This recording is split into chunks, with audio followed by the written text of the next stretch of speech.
going to help us.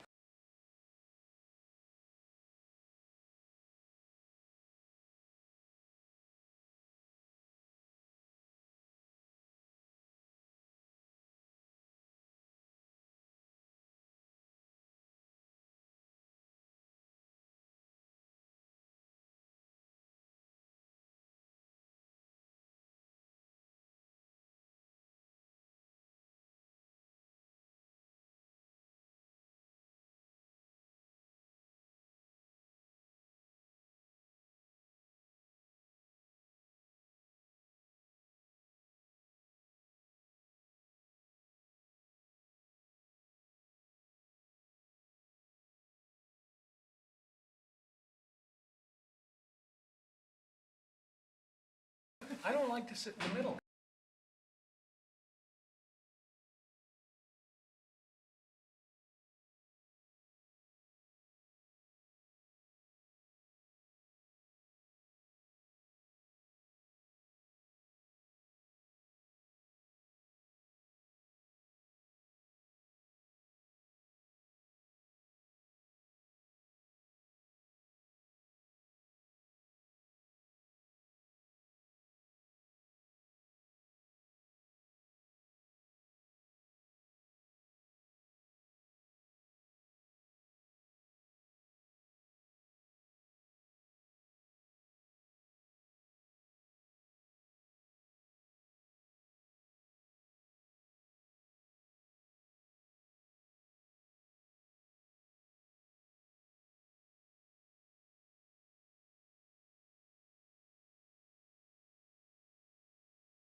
call to order the Wednesday, March 13th, Keizer Planning Commission meeting.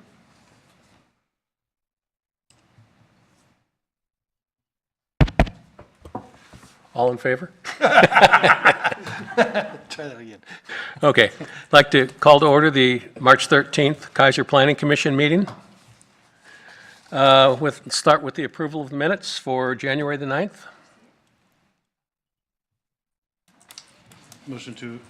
Motion to approve is presented. Second. Thank you. Okay, wait, I didn't see who did that. Okay, First, second. M&M. M&M.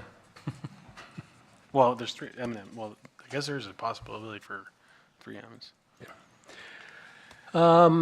Appearance of interested citizens. Are you an interested citizen, sir? Would you like to speak to anything that's not on the agenda? Okay. Gary, we never actually voted to approve it. Oh, thank you. Vote to approve the minutes? Aye. Aye. It's unanimous. Technically, you don't have to. Close call. Oh, we don't? I Oh, mean, Keizer wants us to, but it's not required by the state. Shannon's not here. Can we pose a question? yes. Okay. A public hearing on a proposed text amendment, section 2.118, urban transition. We'll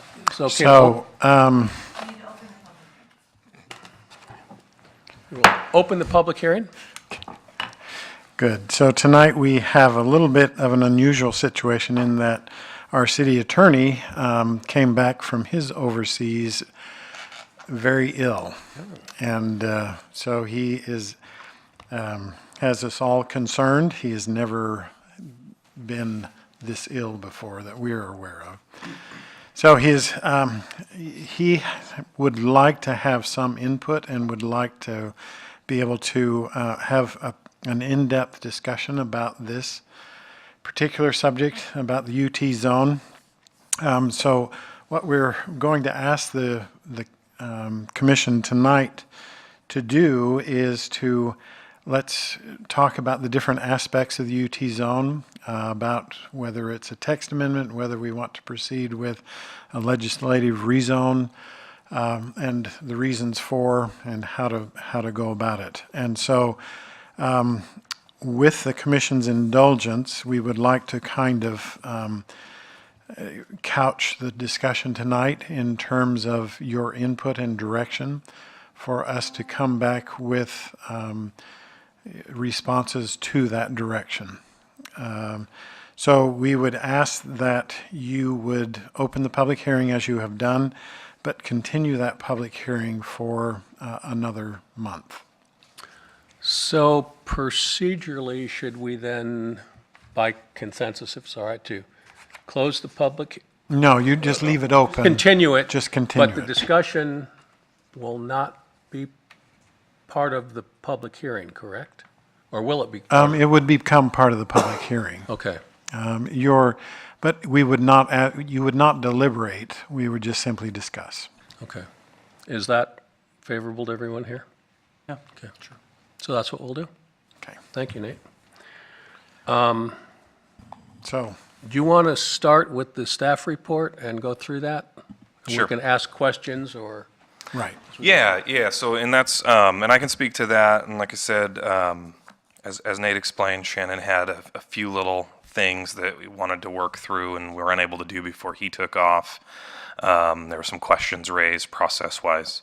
But essentially what we've prepared for your consideration in the text amendment piece, and I apologize, the staff report was a little different. I try to be a lot more concise with, hey, this is what we're proposing, this is what I'd like you to do, and giving a real recommendation. And I know this one was a little wishy-washy up front, and that we kind of admitted the fact that, hey, you could do this, or you could pursue this legislative rezone option as well. So what we've prepared for the text consideration is a rewrite of the UT zone. I kind of included that map in there, and I know printable-wise, not great to read. On the computer, it's awesome because you can zoom in. There's some limits to our ArcGIS Online program as to how big we can make maps. But I threw that map in there for you guys to consider, just so you see what properties we're talking about when it comes to the urban transition zoned properties. It's all northern plain of Keizer. There's not a ton of them left. And currently, the big change that we're proposing to make is kind of threefold. It's to eliminate some of the out-of-date language in the UT zone. In that zone as it's currently written, it designates some priority areas, which were set up at the time. It made sense because there were not public facilities to serve those areas. So essentially the idea was, as the water and sewer got further and further north, then those properties would come online and be available for redevelopment to residential densities. Well, all those properties are now either they're already served, some of them have hooked up even that are UT, and otherwise they're available generally in the area. So one of the big changes would be to clean up that language, get rid of those priority areas, get rid of that whole chart and map that split up everything north of Barnack Road or whatever it was. So that's a big piece of it. The other thing is, administratively, what we've proposed here is to eliminate a portion of conditional use requirements. Right now, if you live on a UT zoned property, even if it's a 6,000, 5,000 square foot lot, but it just happened to have retained its UT zoning, you kind of have to get a conditional use every time you blow your nose. I mean, tongue in cheek, but literally I've had to process conditional uses for the addition of 10 additional feet of living space on a house. And so it creates a barrier for people who own properties up there who want to add on a living room, or they want to build a outbuilding, or do things that are generally allowed in the underlying comprehensive plan designation, which would be low density residential, where those of us who live on a property that's just residential single family zoned, we just come down and get a building permit. So it adds quite a bit of time and expense to any project somebody living on one of those UT properties would have to, kind of those hoops they'd have to jump through. So that's kind of one of the other pieces. We're basically proposing that single-family homes outright be allowed, and you don't have to jump through a conditional use process to do that. Additions would be outright allowed without having to jump through the conditional use process to do that. But in the UT zone, the one kind of value that we as staff feel is very legitimate is that conditional use process gives us the authority to look at available public facilities, so water, sewer connections, things like that. And then the other one, because we're so limited in our land resource, it does give us this ability in a criteria setting to say, hey, anything you're proposing in that UT zone, we want to look at where you're siting it and how you're siting it, so that it's not going to preclude future redevelopment potential of your property. Not saying you have to do it, but if someone down the road wants to come back in and subdivide or partition, what we don't want to have happen is a UT zone property of an acre, have somebody come down and throw a house smack dab in the middle of that property. We want them to be sensitive with design to move it or to show how it can be redeveloped to an achievable designated density in the comp plan for low density residential development. So we are kind of lifting or proposing to lift that specific criteria, and that's where we're kind of, the language we've proposed is to provide a shadow plat. It's literally in quotations. When we come back to you next meeting, I don't think it will still be in quotations. We will hash out as staff and with Shannon, our attorney, as to what exactly that mechanism is. But the concept, at least, is one that if you have a UT zoned property, maybe you don't have to jump through this large hoop of a conditional use, but we would still want as staff to be able to look in conjunction with a building permit or some sort of development that you provide some sort of a redevelopment plan or shadow plat or whatever it might be to show how, hey, what I'm proposing isn't going to blow up this property and take a bunch of housing opportunity off the books for future growth. So that's where we've kind of moved that into the straight design standards. To provide that kind of redevelopment plan. And then the other kind of big thing, We currently have this provision in the UT zone where if you have a subdivision in the UT zone, which the state defines as 4 or more parcels, the creation of 4 or more parcels in a calendar year, it will automatically rezone to RS in this case because all these properties' underlying designation is RS because it's an LDR comp plan. So when we do a small subdivision up north that's UT, you don't go through the big zone change process because it's already been identified. It just automatically rezones upon recordation of the plat. But it doesn't capture it for partitions or lot line adjustments or any of those smaller issues. So that's the other piece. We're proposing language that would expand that. There's quite a few parcels up north that are UT zoned that have been partitioned over the years that do not have future development potential because they're sitting on 5,000, 6,000 square foot lots. But they're still UT zoned, which makes it very strange for those folks if they want to put up a garden shed or any of those kinds of things. So those are kind of the primary pieces that we've brought with the text. It's pretty straightforward, but those are the primary pieces and concepts we've brought forward with the text for your consideration. So, I mean, with that, since I'm not really making a recommendation to tell us, hey, let's move this forward to council, we would like to get some input at that next meeting or have discussion, and I'll be happy to answer any questions on the text that's proposed. So Shane, perhaps you could have a bit of a discussion as to weighing that against just simply doing a legislative rezone, and what are the pros and the cons? Sure, yeah. So with the text, obviously, that's kind of controlled at your level, goes to council as a recommendation. With a legislative rezone, I mean, I think that it was a long time ago. I was much younger then, but Nate's predecessors even, I think, had broached the topic of doing a legislative rezone up north, and there was a handful of property owners up there that really did not want that. And so it kind of died, and there's some implications for notice requirements. I believe it triggers Measure 56 notice requirements, which is just a little bit bigger process for the city to take on. Although we don't know that for sure. Right. That is absolutely. That's kind of a little bit of a question mark out there that ultimately our legal department has to. I know it did back then, but I know there has been some different changes. Not a lawyer, clearly. But so I think, I mean, personally, I would say the UT zone needs to be rewritten regardless because of the inaccuracies. But I do believe that coupled with that, many of the properties that are currently zoned UT should not be zoned UT because they are developed to residential densities. And at the bare minimums, I would urge you to consider pushing forward with the legislative rezone piece on those pieces of property, and maybe it's a matter of looking at independent pieces that are larger and have some issues with lack of available services or something that retain their UT designation. But I think we haven't done that. I have not done that level of analysis parcel by parcel, so I can kind of only speak generally. But if everything was already RS, it would make more sense, frankly, for things like buildable lands inventories and when people are looking at it. So,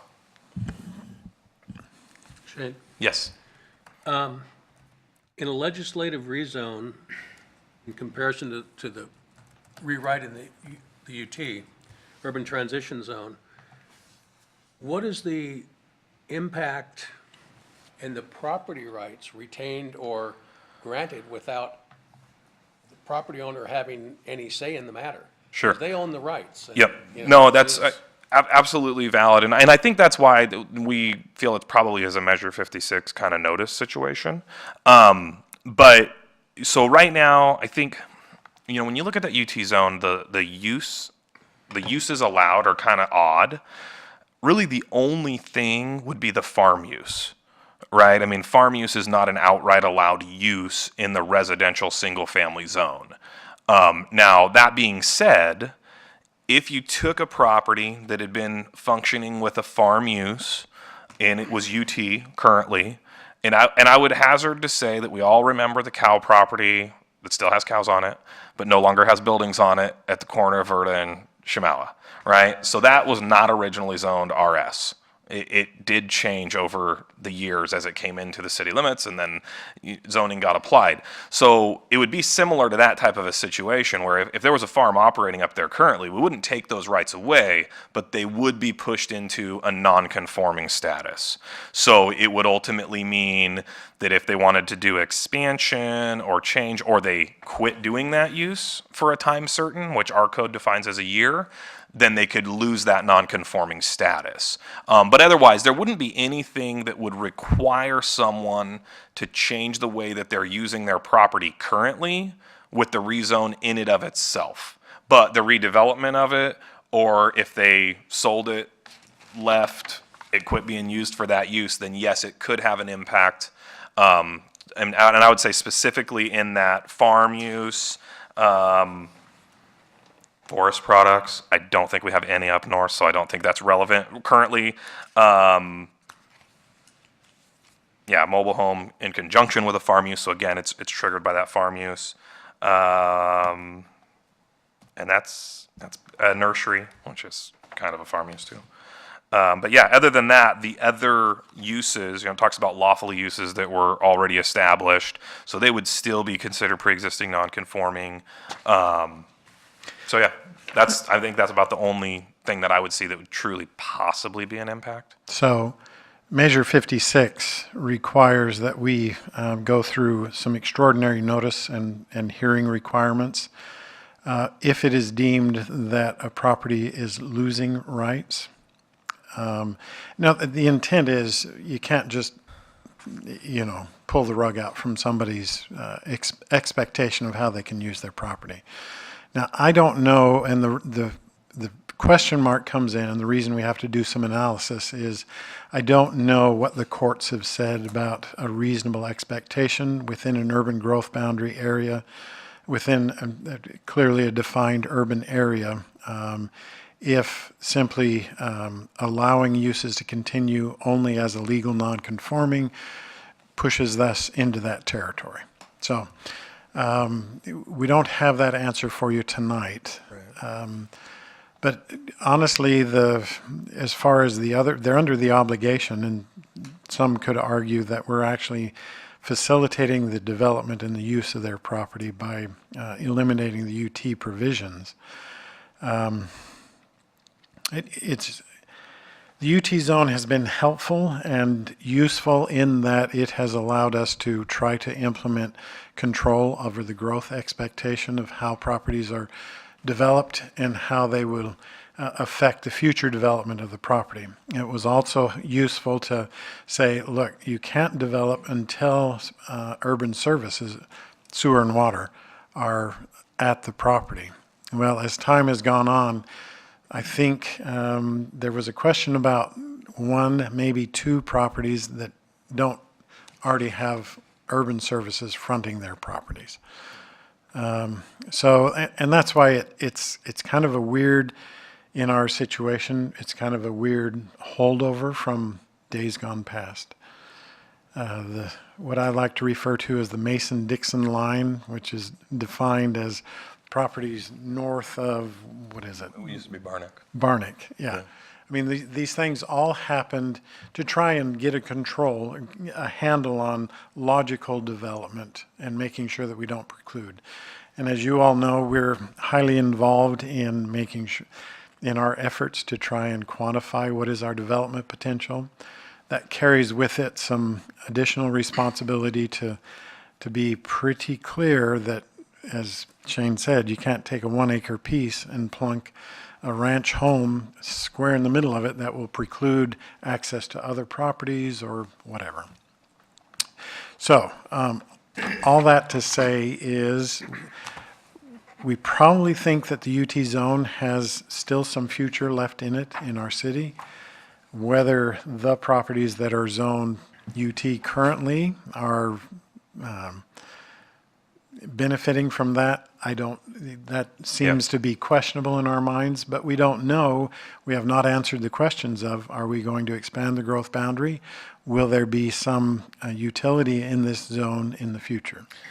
And I guess the one thing I would add to that too is, as I said, I haven't done a straight parcel by parcel analysis to look at every single UT zone property, which maybe before next month I'll try to get a little bit better handle on where exactly utilities are available. Like, I mean, I basically, Timothy and OPEC are two streets that are a little bit question marky, and they're kind of the last vestiges of kind of some larger lots that have some development potential.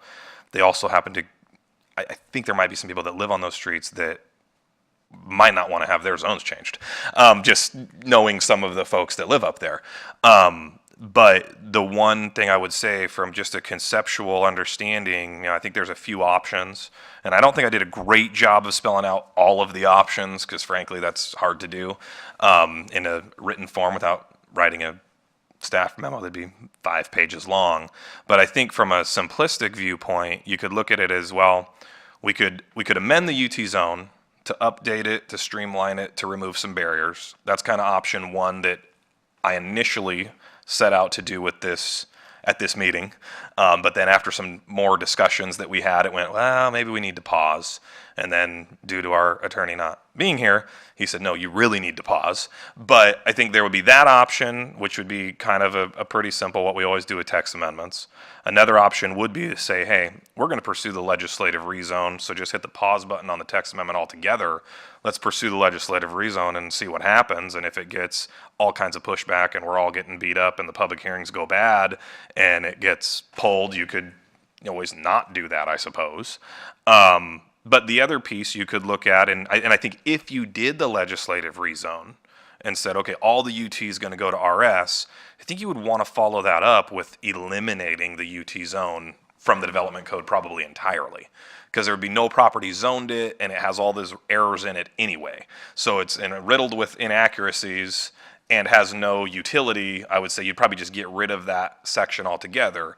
Or that kind of third option, which I think is what both Nate and I are leaning towards making the most sense, is that you modify that UT zone to clean it up a bit, save it because we do feel like it may have some utility still, but also pursue that legislative rezone. So It's not like we don't have a zone that we don't have a zone. exactly. So as I was going through this and hearing from you, really the third option is appealing, because don't reinvent the wheel if you don't need to, right? We can clarify it now and then reuse it later on. It makes sense to do so. I think that a legislative approach is actually favorable for property owners. However, I am of the school of thought that regardless of what the Measure 56 says, I am of the school of thought that every landowner, regardless, needs to be contacted on this issue and have their opportunity to familiarize himself with what the designation change would be, and recognizing that if they go from a UT to an RS specifically, then it does open up a lot more opportunities for them, so it's generally favorable. But at the same time, if they don't want to do it, then they don't want to do it. And so A point of clarification, so they would always be notified. right. The Measure 56, though, is basically a citywide notification. Oh, understood. Okay. So, So is this I mean, like that's property boundary plus 500 feet? Is that the general notification on this, or? I I think it is plus 500, but then I think the Measure 56 is like citywide. Okay. Okay. Were they notified on this particular issue for tonight? Specifically, no. Okay. Because tonight was just scheduled to be a text amendment. So it would just be the process that would govern how they develop their property. Wasn't changing their uses. Well, and I appreciate the clarification on that, but I think that my opinion is, since that they haven't been notified, I'm a little reluctant to talk about a legislative change since they necessarily haven't been notified on it for this issue, but that's just me. Comments or question? Mike? Okay. Sorry, we're having an aside. Yeah. We're just, so if we chose to, we could, problem is I don't have an answer for you exactly how we could implement that for next month's meeting. But we could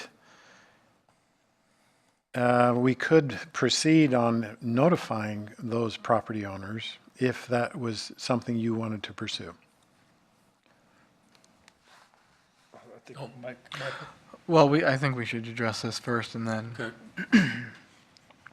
Well, again, the reason I brought it up, I'm not comfortable talking about any sort of legislative change from my own perspective without having the property owners notified. So like, for me, it's kind of like, if they don't know, I don't feel comfortable talking about it, even from that perspective. I mean, the UT change and the language, it all makes sense, right? But if we're going to discuss the option of a legislative change, I think it's really important that they get notified. That's just Okay. that's just my lens on it. Well, and Go ahead. sorry. The reason we didn't pursue that is because our intent was just. But if we wanted to hit the pause button and do that and discuss whether or not to pursue a legislative amendment, we could certainly send out a notice. That's all I'm saying. But in theory, we could still do this portion in the text amendment change, and then maybe after next month's meeting or whatever, we could have a discussion and say, oh, by the way, let's also look at this other avenue too, correct? Thank you, Mr. Chair, sorry. Michael? So my first question is in regards to what Matt was saying. How usual is it for a legislative change to have had notification to the affected land? Oh, you always have to. Yeah, If we were to pursue that as a point of a land use action and actually go that route, then yes, absolutely, all of the property owners get noticed, properties get posted before the public hearing, so that the neighbors know, just like you would a subdivision or any other zone change. The difference when we say legislative is literally the initiating body.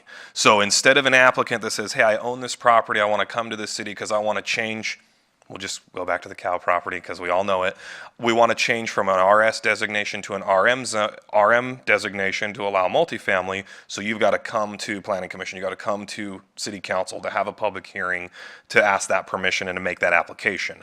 In this case, it would be a city-initiated change. So it's different where it's originating, but you still have to notice all the property owners. You'd still have to do all of that, going through that process, posting properties, notice in the paper, everything else. The only question mark that we were referring to earlier was whether this was a Measure 56 notice or Right. just an individual property notice with the surrounding areas. Well, with what Matt's saying though, he sounds like you're asking that they should have been here from the beginning. Well, but again, recognizing what Nate and Shane said afterwards, the legislative discussion sort of came up after I think this was already noticed and everything. It was just kind of like aha moment, right? So I get it. I mean, it wasn't. Yeah, and to be, I mean, I'll take that right on me. I mean, generally speaking, I looked at it from, hey, I think we should do the text amendment for the UT zone. I'm the one that kind of manages the timing of it, and I have to have DLCD notices in like 35 days before we have this hearing, anytime we do a text amendment. So, I put the notice in for this text a long time ago with DLCD, like literally like 40 days ago. And so in between that time frame, there was some other opinions that got brought up that were like, hey, well, really, maybe we should be looking at it more of the legislative rezone. So that's kind of on me a little bit because I was looking at it more from let's do the text amendment first. Legislative rezone can be a different discussion altogether. In the work program that we approved in January, both are bullet points, right? I mean, I wrote the list. I know what's on the list. So they're both bullet points. So I was like, well, let's do this bullet point this month. We can talk about this bullet point later. But then the thought process was, well, geez, if you're changing it so much, does it make more sense to just get rid of it altogether? So, and the one thing, Matt, I would actually kind of want I was just wondering about clarification, because I think I understand what you're saying, and it's a little bit uncomfortable with the attorney not here, because there are some rules regarding how we do public notice and all of that. But from what I'm hearing is the idea that you would almost like to be able to say, hey, let's invite those folks to come talk about, do you want to do this or not, before Planning Commission says, yes, let's initiate that process. Is that kind of, am I capturing that right on what the opinion is? Or, Because there may be a method to be able to do that. I mean, we might be able, I know we can send out a mailer to everyone. Well, a mailer at a minimum, but what I've learned about being in Keizer is you get a lot more support and a lot more real discussion if you bring them to the table first before you say, we're going to do this to you. Sure. I think you're going to have a lot more favorable participation, not favorable in terms of numbers, than if you just say, okay, we're going to do this legislative thing, here's your notice, and this is this. I would be more inclined to want to do a work session or something with the neighbors, the affected property owners, and say, hey, look, this is something we're going to talk about. You know, very similar to what we're doing with all the outreach with the urban growth boundary, and say, these are the benefits for you as a landowner, these are this is this, et cetera, and so on. And then just kind of gauge the interest, and then based off of that, almost via an informal straw poll, we as a commission could say, okay, this makes sense to pursue a legislative action in addition to a text amendment change, or this thing's dead on arrival, it makes no sense, let's not even bother to go through the rigmarole of doing all that. I mean, a work session is easy, right? It's a couple hours versus the cost and everything Well, associated with doing mailers. I don't think there's any such thing as an easy work session, but But that's just, again, I'm only one opinion, but I just think that, you know, Well- my experience with dealing with a lot of public in Keizer is it works well. so what I thought you were at one point suggesting was that perhaps we look at making these changes, but then as a separate process pursuing the legislative. I mean, that would be an option as well. Let's go to Mr. Collier here. He's been waiting patiently. No, I haven't. Yeah, I have to tell you, here's what I'm hearing. I'm hearing things like we got 118 possible affected property owners. Mostly doesn't affect them, but there's something. I don't think we know enough. I'm worried about unintended consequences. And it may be my ignorance of what we're talking about tonight that's causing me to feel that way. That's why I kind of lean towards what Matt's saying about having, let's notify these folks, every single one of them, give them the opportunity to come in and talk to us and let them learn about what this does to them and let us learn about what this does to them too. I don't want to put anything more on staff's plate, but I think this is, you know, it may be that we go through this and you go, you know, something out of 118, 125 didn't care. You know, and so, I got my math, I know math you is know, not my strong and suit. so that may be, but it also may be that we have 4 people that this really negative, 4 property owners that really negative effects, and we just didn't intend that, but we also didn't know that. So that's where I'm at. Go ahead. Jeffrey? This may open up a can of worms that's better handled in a different location, and maybe forgive the newbie question. Knowing what our, in general, I believe the general agreement that we have a bit of a housing problem in Keizer, as far as availability, help me understand why the seemingly automatic decision is to go RS instead of RM. If we're talking about rezoning this area, is there a reason that we're doing something in a way where the best we'd be able to do for multi-housing is a corner duplex rather than something, just allowing for something a little bit more dense rather than requiring it? Can you talk to me about why the conventional wisdom would say RS instead of RM? Sure, primarily because of the underlying comprehensive plan designation. Okay. So all these properties we're talking about, they've been designated for, well, geez, like since 1987. Right. As LDR, for low density residential. And some of that is, there's a lot of reasons for it. Some of them are transportation, a lot of them are transportation related, frankly. You know, there's limited collector and arterial streets through there, and generally the higher the density that you're building, the bigger the street system you need to serve it, the better the transit service you need to serve it, things like that. So that's generally why you see massing of density around the more, you know, kind of goes commercial, heavy intensity, you know, multifamily, et cetera, and it kind of Right. radiates out. So really it is because this area has been designated as LDR for a very long time, and that's kind of the expectation in the planning horizon. But I appreciate, I mean, I really appreciate that question, and I think it speaks, and I think Nate's about to say this, but I think that is a completely valid discussion. However, I don't know that in in the course of doing a legislative rezone or something like that, we would definitely want to have more study done because of some of the state planning goals related to housing and all of that, of what the need really is, which we are kind of going through that update to our buildable lands inventory and our housing needs analysis, so that would be kind of a more, I think, prudent approach is when you know what that number is in June, if there were areas that planning commission wanted to kind of target and say, hey, these are kind of some upzoning opportunities. Things have changed. We might want to consider this instead. Yeah, Right. so, What I was going to say is, part of the reason, it's a very interesting question, and I think it is worthy to hit the pause button to consider just that point of what you're bringing up. But as I'm thinking through it in my mind, I think that there's nothing about this area that would indicate this is more suitable for a multifamily, for example, an apartment unit. Right. Because of what Shane's indicating, the infrastructure. However, there is a lot going on so this is pretty consistent with everything else that we have zoned as RS.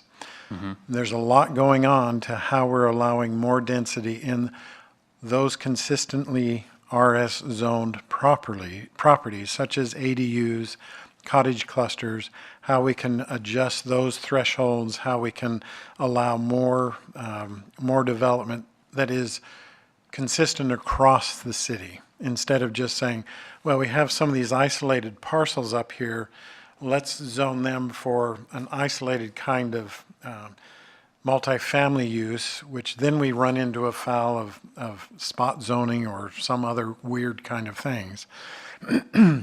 I think the concept that you're indicating, which I think is on all of our minds, how to allow for the missing middle kinds of housing, for example.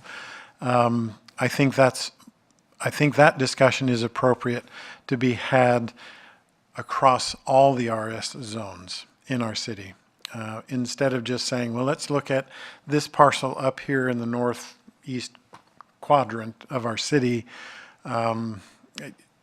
That's my initial kind of response to that thought process. And that seems reasonable, just knowing that this is the one that's before us. And rather than accepting or pushing for a legislative rezone to RS, knowing that we would potentially be upending this all again in a matter of, years. Just We move. my discomfort with doing something, knowing that we're going to be doing it again in a matter of time, as a member of the commission, and putting myself in the shoes of a homeowner who says, oh, well, now, if I had known that this was on the table, I would have waited, I would have been able to maybe sell for a purpose or something like that. So that's the reason I ask, and I appreciate the information. That's all very helpful. Thank you.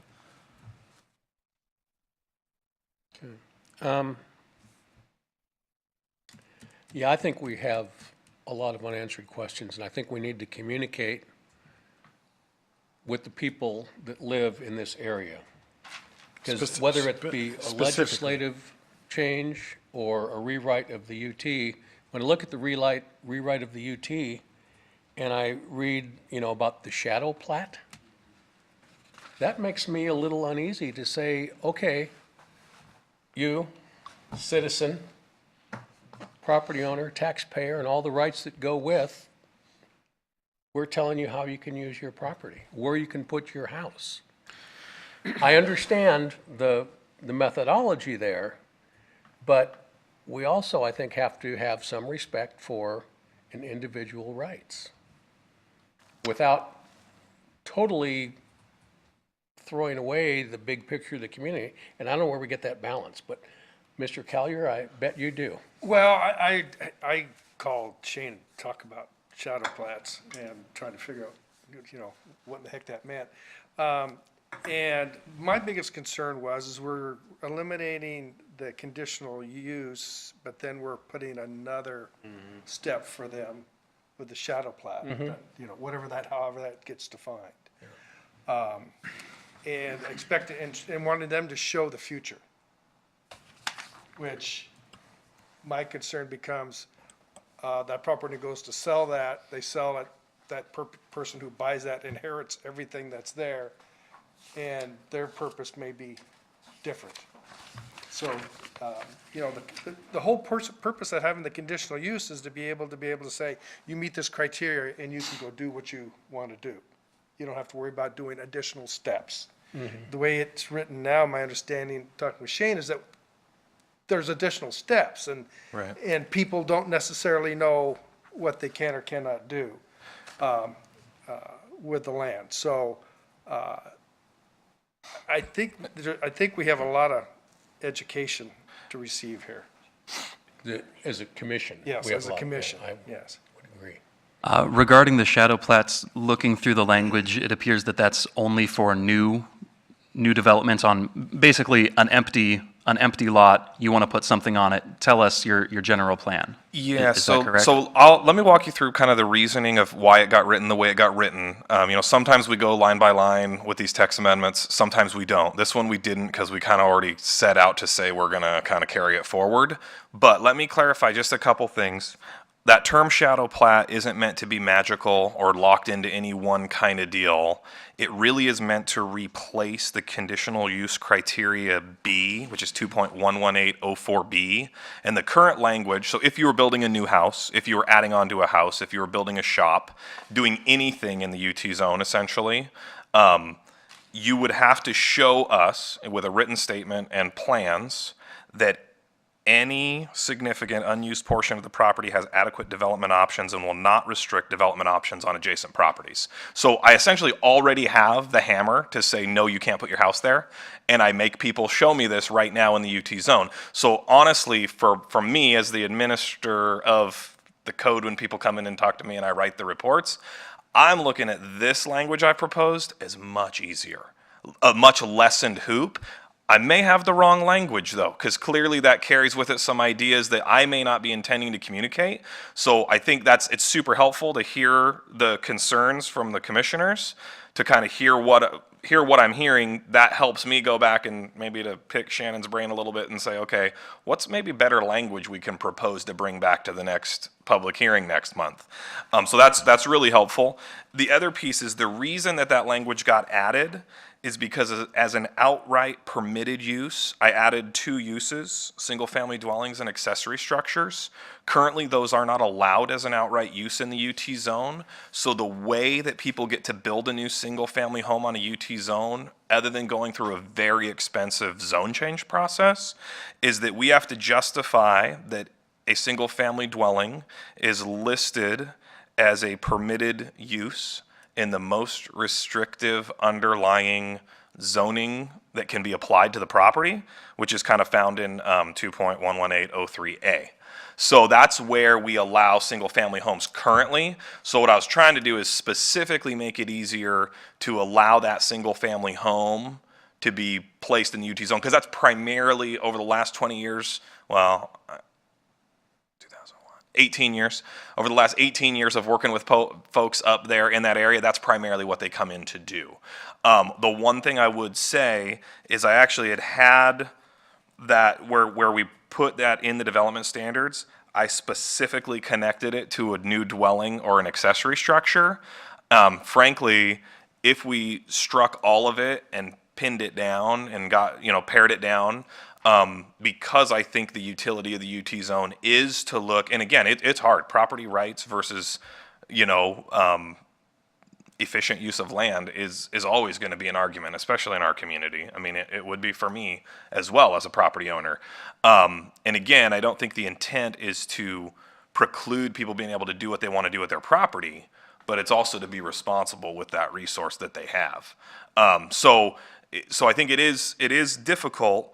But that shadow plat requirement, I was not envisioning, and it would necessarily be something that was recorded against the property or force someone to develop in a certain way. It really was intended to capture that criteria B that says, hey, whatever you want to do, great, but just show us how the remaining portion of that property isn't going to be precluded from being able to be utilized. So that was kind of the intent. However,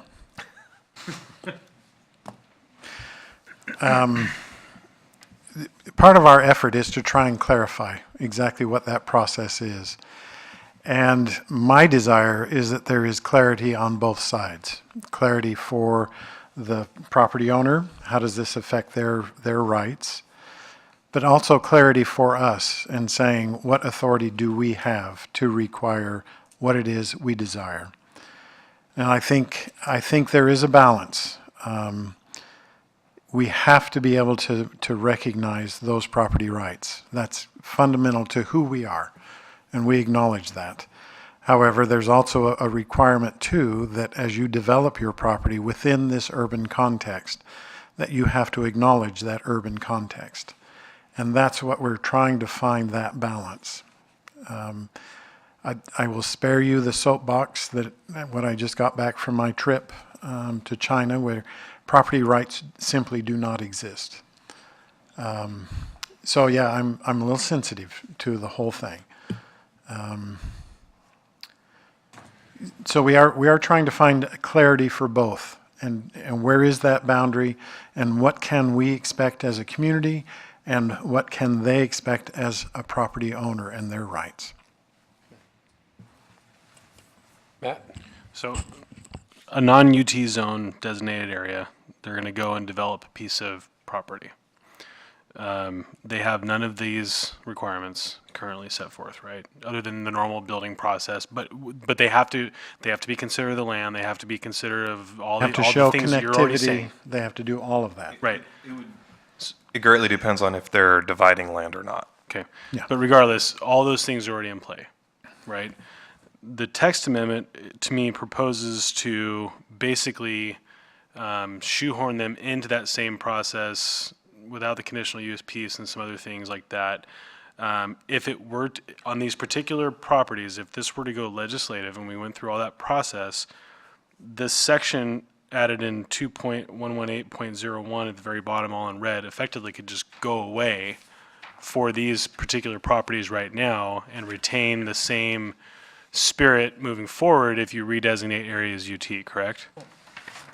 Yeah. Because right now, I would imagine all these 118 properties probably don't necessarily fall under the traditional model of a UT because they have access to all the necessary infrastructure that Yes. would make them a normal RS, correct? Yeah, and I think on a very high level, generally speaking, UT-zoned properties don't live within city limits. They generally live outside of city limits, inside UGBs, and then when they're brought into city limits, they get applied a standard zoning. That's more traditionally how it works. So when we were not a city, a lot of our UT properties was because we were Marion County. Right. But when they came in, so there was, actually, we're doing a bunch of research in the office because there was some weird issue with our zoning map on a particular property that was getting an appraisal done, and there was a big legislative rezone done in 1990, 95, that we found, and there was a bunch of UT zoned properties over around the city hall area. And so that was something that they got brought in and they got applied RM and RS designations, and based on what the comprehensive plan had identified as being needed. So this text amendment really just kind of shoehorns these properties into the normal process, but under the UT designation. Yes. Yeah. Okay, so keeping in with my earlier thought, I think that there's still a necessity to look at the UT language, I think, as we move forward. I think for me, the obvious answer on this would be to get the landowners in here and have a conversation about a legislative action, specifically for those 118 properties. I'm of the same school of thought to a certain degree as Jeff, because I think that there are some of these areas where they're a little bit larger and maybe they want to put a triplex or some other opportunities, and maybe look at not necessarily saying all these are going to be RS. If there's an area where a landowner has a significant interest in maybe saying they want to look at RM or something else, I think that would be of value to also consider. Where my brain is going on this, the UT designation language and the amendment, text amendment here, I think is important for maintaining the UT moving forward. But under the current world we're living in with these particular properties, I think that the most responsible thing to be to talk to them and see how we can go through the legislative and get them sort of back into the rest of the city in terms of their ability to develop their land and do so, I think consistent with everything else we require of any other building that's going to happen in Keizer. That's just my own personal thing, because right now I just feel like we're trying to, put a square peg through a round hole, and it's a little bit challenging on this. I think there's a much more direct and sort of less forceful way to do this. Michael? So my question is for Matt. Are you saying that you don't want us to consider the text amendment either now, or just No, don't consider the legislative amendment? No, I think, again, I think there's some, like, the language right here at the bottom of 2.118.01 may not be necessary if you're looking at the UT zone moving forward. I think this is specifically targeted toward those UT designated properties right now, right? So my curiosity would be, is all things, let's say those are all redesignated RS, what does this actually need to look like if we're looking towards the future?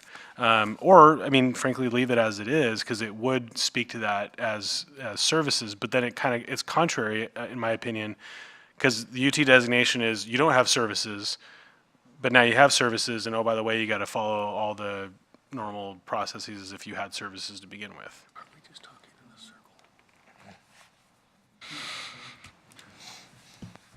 circle?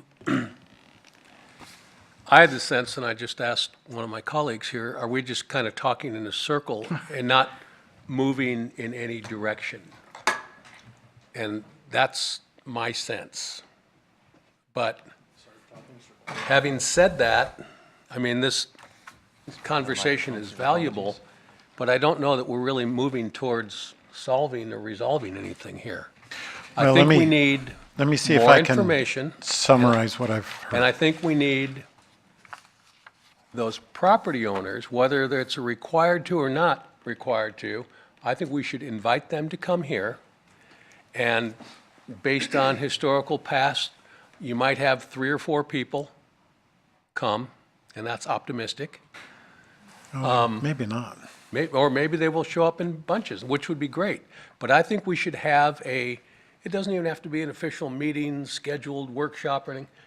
Get people here and communicate and find out what Mike wants to do. It could be just a circus, but find out what Mike wants to do with his 1 1/4 acres, and find out what Crystal wants to do with her 3/4 of an acre, or what the vision is. And it might be totally different, or we might hit on something like, Jeffrey's saying is maybe there are opportunities here that this does become a bunch of cottage clusters or a 5 or 10 unit multifamily.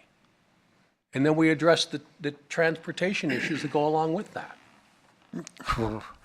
I know it's a mess, but I don't know that we're really getting anywhere here. Well, I And I'd think- like to move us forward in some direction. Yeah, I think our biggest questions are around the moving forward with the legislative rezone. My impression is that while we have questions about the text changes, we're in general agreement that it makes sense to go forward with, and stop me if I'm putting words in anyone's mouth, that we agree that common sense updates to the UT text is reasonable. I think whether it's next meeting or the one after, if we can have Shannon's input on maybe updated shadow plat language that clarifies it, we can vote to send that on to the council or not, and then have a discussion with the property owners of the zone in question and have a better idea of what to do for the legislative zoning. I feel like we've got a lot to do this year. We can get good information and knock these out pretty quickly without it hanging over our head. I just would say we would target it to those 2 things: updated language for the shadow plat, Shannon's opinion, move forward on that, and then between now and then find a way to get an invitation out to these folks that are going to be impacted. Well, Mr. Lawyer? and generally, my comments as related to the language being proposed is that under the current properties, it does try to shoehorn them into a process. So if we were to go the legislative route, most of that language would not be necessary, or may not be necessary. And so I apologize if it appeared that I was talking in circles. That wasn't my intention. I was trying to get some clarification on a couple pieces. And I understand, I just felt that we were just kind of going over the same subject without seeing an end in sight. So Jeff? yeah, please. Mr. Collier, go first, please. I was just going to say that I think, Matt, you just happened to be the person talking at the time, but I think we're all went around the tree several times, but I don't think we should overlook the total elimination of the urban transition zone. I mean, we're talking about basically looking at, We're gonna need it in Yeah. the, in the future if there's expansion. Well, we don't know. Go on. and it We may don't not know. look the same. It may not look, the urban transition zone may not look the Well, same if that happens. But, Mark, Mr. Chairman, may I ask a question regarding that? So, let's say, for example, 110 of 118 property owners say, yep, we really like the idea of changing our land, but 8 of those 118 say, nope, we still have to have the UT zone, right? I mean, could it be, is it all or none, or is it bit by bit? I That's mean, why we're here. Well, that's why we're here. Kind of hard that our decision. call? Make that. Well, when we it's get them- it's our call for recommendation To to the recommend, council. yeah. It's your call. If, And if, they get to take the heat, right, Madam President? Yeah, we get to share. well, I mean, I think it's a fair question, but I suspect, what we're proposing is not a radical affecting of the properties, but I do think there is going to be a lot of, I don't know what this really means, and I don't know what you're trying to do to my property. And there will probably be a good opportunity to try and discuss what their concerns are, what the perceptions are, what the misunderstandings are, and to try and educate people. I think that's really the benefit of what you're talking about. So I would propose that we actually send a notice not about us, that we are going to legislative rezone your property, but that we say we are having the discussion at the Planning Commission about the UT zone and how to implement changes that will bring us consistent with whatever the wording might be. I'm not going to preach. So I think that we could easily do for next meeting. I think we can also have additional discussions with the attorney about the languages of what does a shadow platting process do. We can also ask him to do some research as to the notice requirements, should a legislative rezone be the way we want to pursue, and what are the triggers specifically for that. That's what we need to do. And we can also look at, if we do a legislative going to you, Matt, what language in here would be superfluous if we actually did a legislative rezone on all those properties. We can take a look at that. And one other thing, going to your point about, well, maybe there are some properties. We can take a second look and say, you know, our thought process has been bring these folks consistent, but maybe there are some larger parcels that we'll take another look at just exactly where are those parcels? Are they close enough to arterials that the transportation burdens wouldn't necessarily burden a neighborhood kind of thing? So we can take that look as well. So, Matt? if I may add one more point, I think that the notice is helpful. What I would highly recommend is, if it's possible, if we do go the route of the legislative piece, you know, a couple bullet points of this is what a UT means in plain language, not land use or legalese. This is what a legislative change to an RS or an RM or whatever would mean in plain language, not legalese. Because I think it's important. I mean, I don't know how many times we get public notices and we go, great, and we don't even look at them. Because that's just nature, right? This is an opportunity, I think, to do it right, to educate and inform, and hopefully get folks to the table to have a really meaningful conversation. I mean, goal one, after all, is goal one for a reason, so. Okay, do the members of the commission, are we sort of in accord that we need to bring the property owners to the table, invite them, they may not come, and educate ourselves as well as them, which is going to help staff make an informed decision so we can make a viable recommendation to the council? Or is that palatable to everyone? Yes. Yes. Okay. So having said that, Mr. Brown, Mr. Witham, can you get that on your calendar and either for, I mean, I know we want to get all this stuff cleared up because there's other things going on, and I don't know whether it's going to be April meeting or May meeting, but sometime in the next 60 days. And I don't know if there's an official notification process. You know, it could be Well, send letters to people, hey, we're doing this, and you're part of the community, come down and visit with us. Yeah, I think for what we're talking about here, it wouldn't be part of the official notification process because it wouldn't be actually initiating any kind of official action until after we have the discussion. So it really is more that informal invite, which we definitely can do as long as that doesn't get us sideways with the legal department. But we can check into that post haste. We'll figure that out right away. The one thing I would ask, because I know I heard a couple different times having more information, so I got that we want to kind of flesh out the whole shadow plat discussion and what that looks like, what that means. I've got good handles on how we might be able to communicate that better. And also we'll do a little research on our end what that could look like. So we'll have more of a classic, here's staff's recommendation on what we would do with that. I think I've got that piece of it. But is there other specific information that you feel that you're lacking that we would, if we were to provide to you, it would help inform your decision making? Kyle? So my biggest thing that I think that people, in the community will be wondering is if they'll lose anything based on the shadow plat from what they have now. So Sure. if their property is big enough that they can subdivide and they want to put a house in the middle of an acre, are they going to have a different chance with it being zoned differently?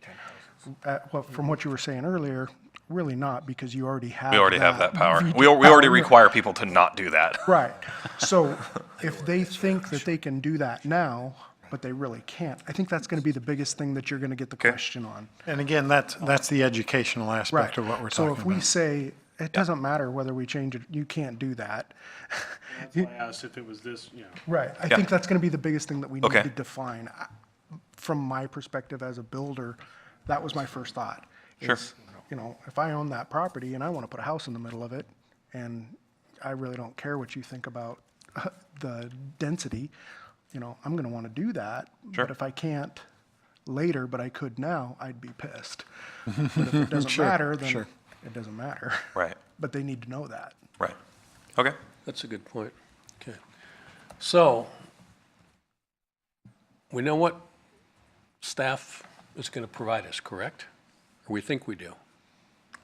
We think we do. I Okay, think we do. And Debbie is amazing. So I know she is. So with that, let's move to continue the public hearing to next month and move on to something else. The only question mark floating out there in my mind on the date is our missing party here. But yes, that's the action you have today. well, even if Shannon's not here, we could have a conversation with people.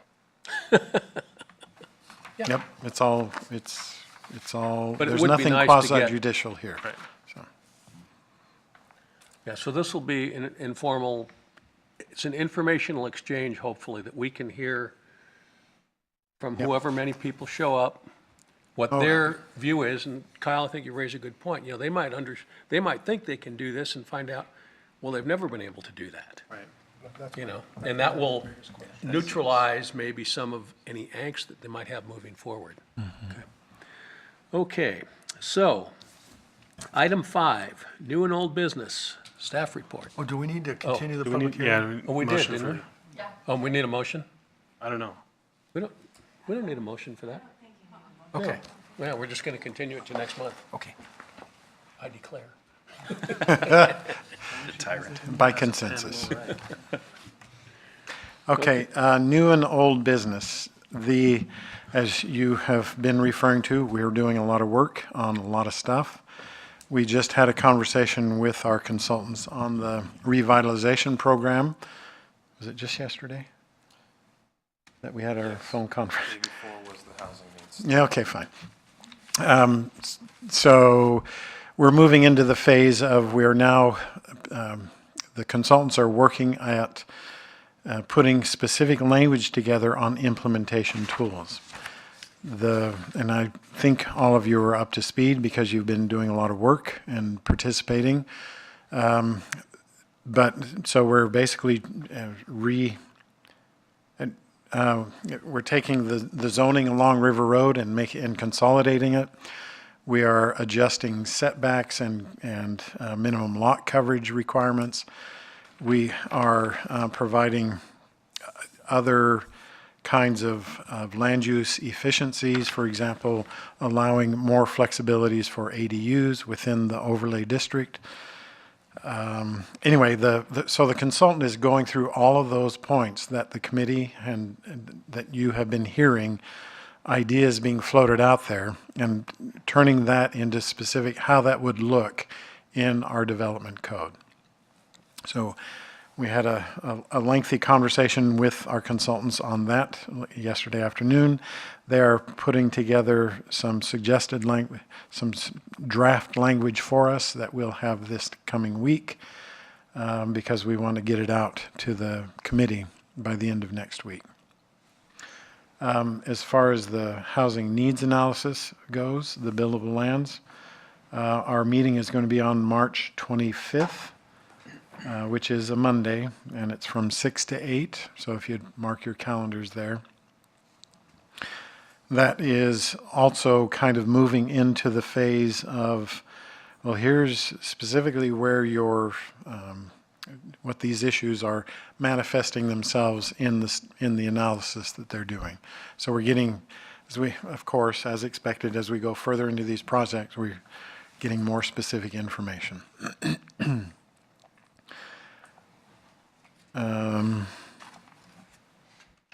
Well, I guess I was going to talk about a high-profile building permit, but I suppose I better not, because we're getting, yeah. Well, they applied. The question mark was they were initially going to apply for a design alternative because they wanted nothing but stucco, and I was not going to allow them to do nothing but stucco. So we've been having high-level negotiations, and they have realized they have met an immovable object. So I don't know. That's how I like to think of it. But anyway, so yeah, we are pretty much in agreement, and we're working to deem their application in substantial conformance with the master plan requirements, and the world is right again. Anything else from staff? About a week ago, Debbie sent out a worksheet. Mike DeBlasi notified all of us in early February that this was coming up, and he and I had the opportunity to be at Salem's workshop on the multi-family housing design project, and I asked Debbie to send that out. So I think everybody got a copy of this? Okay. The purpose for sending this out is, first of all, I think they had some interesting ideas and some things that could be valuable, not just to Salem, but also to us. This is in terms of densifying our population without eating up more ground. I think there's some good things that can be found here. And I wanted us all to take a look at this, and we have enough projects going on now, but when we get into RM use, or even maybe with, when we're talking about this property up north here, some of the UT stuff, we may want to take a look at our RM zoning and see how we can adapt or amend to plug in some different types of housing in what is traditionally single family, knowing that there's going to be a potential for loud voices. If it's in my backyard, I know it would be, that's the way we operate. But hopefully you guys can take a look at this and maybe even take some time, look through our own RM zone and, kind of just do some comparison. Is this fit? What would it look like? Start to just percolate some ideas so we can move through while we're doing the housing needs and the available lands inventory. I think it's a good time, so thanks for letting me know about that, Michael. I'm glad we could make it there. Nate? Well, you might want to just, so the form that they have is actually, I'm impressed with. They're very concise with what the existing language is and what their proposed is. So think carefully about what they are proposing. Changing the definition of what multifamily is and those kinds of things. You guys are smart enough to know what kind of impact that would create in our situation. So I'm impressed with their form. And if comments are submitted up till, when do they still accept comments? I can't remember. Well, I don't recall what the date was for this meeting. Do you, Mike? Their goal is to get this, I think, to their council by June or July of this Yeah. year. They're going to have a couple of more public sessions and take more input, and, you know, they're going to, from this meeting, they'll refine this a little bit more and maybe reshape it some. But they're on a, I just was curious if there was 4 or a 5 month deadline pass. for comments. There usually is. I don't remember one being announced, and there's nothing on the form. No, I'm sure we could find that on their It's part website. of all, it's part of the Our Salem project, right? I think so, yeah. Yeah. Yeah, and I was saying, I think that, I know that I think they're through like basically a year or something that they're working on existing and concepts. You know, they've identified in their last housing needs analysis update they did that there's a deficit of multifamily significantly, and so they're trying to look at ways to increase, and they have some goals to actually increase their percentage in their mix Right. of single-family multi. So If we'll try to find out if there's a deadline for comments, and we'll pass that on to you.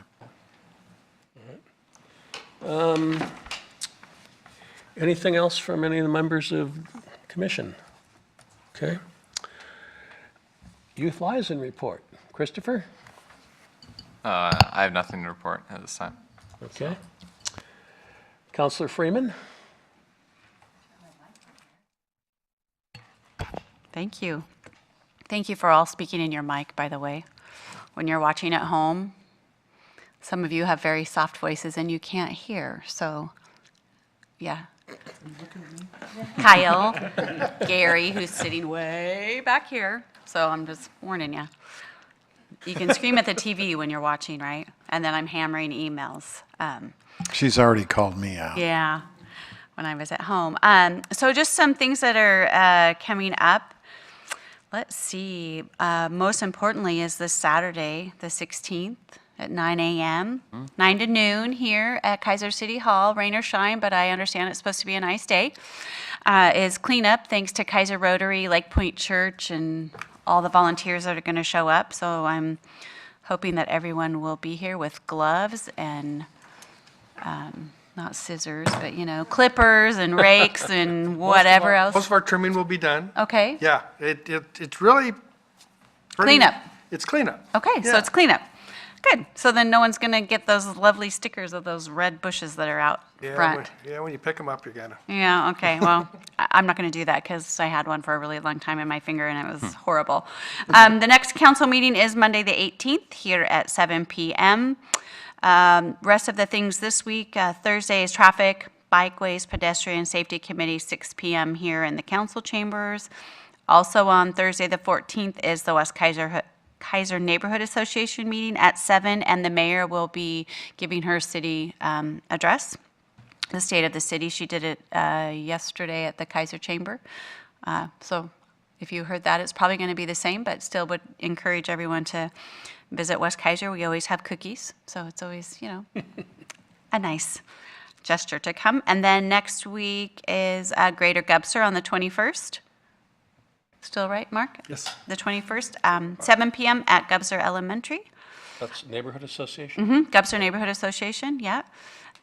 We had, this week, we had our long-range planning task force meeting, which is all of council and the budget committee, preparing for the budget, which our first meeting will be April 30th, so starting a little bit earlier this year, but looking forward to that as always, and I will see everyone Saturday morning at 9.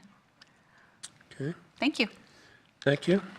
One thing that I want to mention, it's an event that's not going to happen until late July, the 27th of July, but the Keizer Police Department is working in harmony with Oregon Special Olympics, specifically Marion County Special Olympics, to put on a community walk-run event that will take place in Keizer Rapids Park and also through the part of the West Keizer neighborhood down like 15th and Raffel and Shoreline and back into the park. And so you'll be hearing more about it, but you can either participate, and it's not a competitive run, so if you're coming there for a gold medal, you'll be, even if you're first, you're not going to get one. But it's to try to do some fundraising.